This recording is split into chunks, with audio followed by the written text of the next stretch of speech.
Senator Harris, congratulations. Thank you. Thank you very much. So far, so good. We just got to win now. I was just going to say, we all knew that this could be a possibility.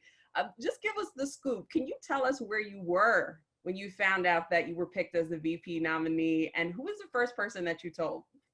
I was in my apartment in D.C. and the vice president contacted me through Zoom, as is the way that we all meet in person these days, as you and I are meeting right now. And that's when he told me, he asked me if I'd join him. And then he invited his wife to be part of the conversation. She was in a car, so he had her on his cell phone, so she was listening. And then she and my husband, Doug, had campaigned together during the previous part of the campaign. So they said, well, where's Doug? And then I used the intercom system that I grew up with at home, and I shouted his name loudly to the other room. And I felt awful because I shouted right in front of Joe and Jill Biden. I just shouted in their ears. And then Doug came in. So that's how it went. And then, of course, after that, I called my family. And so it was very special, very special. I'm sure they were elated. Yeah. I mean, obviously, this is historic, and we've talked about that many times before. Yeah. But even with the history-making moment, it didn't take long for President Donald Trump to start to promote racist birther theories because you are the child of immigrants. I have a question. Do you think Donald Trump is scared of you? And what do you think this signals about the tactics that his campaign is going to use to try to stop you and Joe Biden from winning? Look, I'm very clear-eyed about the fact that they are going to engage, as you said, in what they have done throughout his administration, which is, let's just be very candid and straightforward. They're going to engage in lies. They're going to engage in deception. They're going to engage in an attempt to distract from the real issues that are impacting the American people. And I expect that they will engage in dirty tactics, and this is going to be a knockdown, drag-out. And we're ready. And we're ready. I was going to say, it sounds like you're ready, though. You're ready. Yes, and I am. And Joe Biden is, and I'm going to tell you why. Very clear about what's at stake. What's at stake right now is that we've had over 160,000 people die in the last few months, and many of them needlessly, but for the incompetence of the current occupant of the White House. What we have are tens of millions of people who have lost their jobs. And you know, we're in the midst of a hunger crisis in our country. The media isn't covering it so much.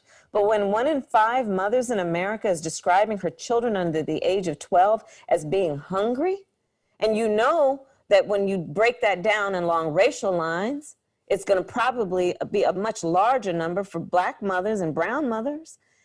You look at where we are in terms of the unresolved still issues about systemic racism in America and what that requires in terms of leadership. There is so much at stake in this election, and I'm prepared to fight because this is a fight that is for something, not against something.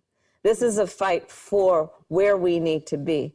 And as you've heard me say many times, I'm very clear that we need to focus on what can be, unburdened by what has been. But as we also know, nothing that we have ever achieved that has been about progress has come without a fight.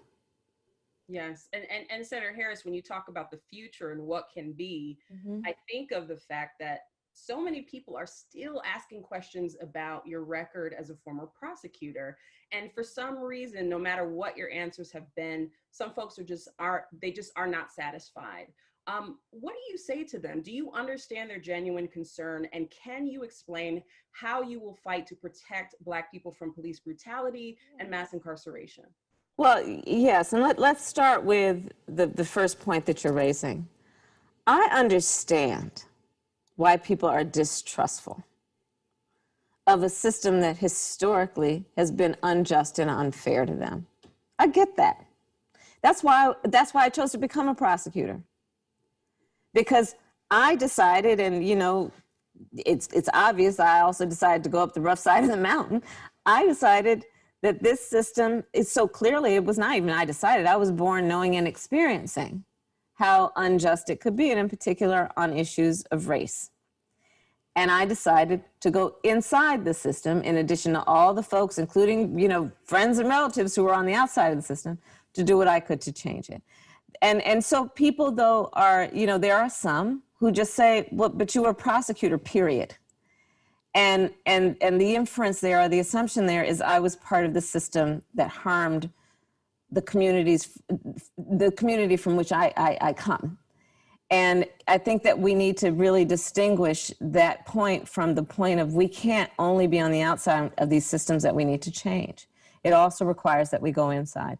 And I'm proud of the work that we were accomplishing, which was about one of the first in the nation reentry initiatives, focusing on young men, mostly Black and Latino, who had been arrested for drugs and getting them jobs. When I created that program, you know what people said to me? She's creating all these programs. I'm going to tell you this term that was commonly used to refer to my program: hug a thug program. They would say to me, what are you doing? You're supposed to be putting people in jail, not letting them out. Because remember, this was long before the beauty and the power of Black Lives Matter, where, and I give full credit to what has happened with and because of Black Lives Matter, which is, it has been a counterforce to the very deep-rooted force of the status quo within the system that is reluctant to change, if not hostile to change. But back then, those of us who went inside the system were kind of, going it on our own to try and do these things. But we did those things. We created Back on Track, which was a model there. Most of the progressive DAs who now serve in office will tell you that what I did those years was a model for them of what could be done by a prosecutor. But here's the other piece that you must know. My career as a prosecutor, for the most part, was focused on women and children and protecting them. I'm never going to apologize for that. I specialized for a long time in child sexual assault cases, some of the worst human behavior that you've ever seen. And my whole reason for being was to protect those children and to give them voice and to give them dignity in the system.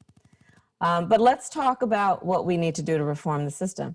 The work that I have done has been about being a leader in the United States Senate on the need for reform of our criminal justice system around issues like getting rid of the money bail system. I've been a leader on that.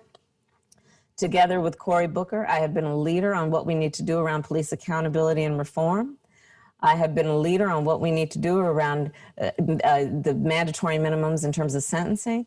And you look at the Biden-Harris plan, and it is a plan about saying that there need to be pattern and practice investigations, that there needs to be an ability for attorneys general to take on those cases, as well as the United States Department of Justice, that we need to ban chokeholds and carotid holes. George Floyd would be alive today if that were the case. So this is the work we need to do going forward.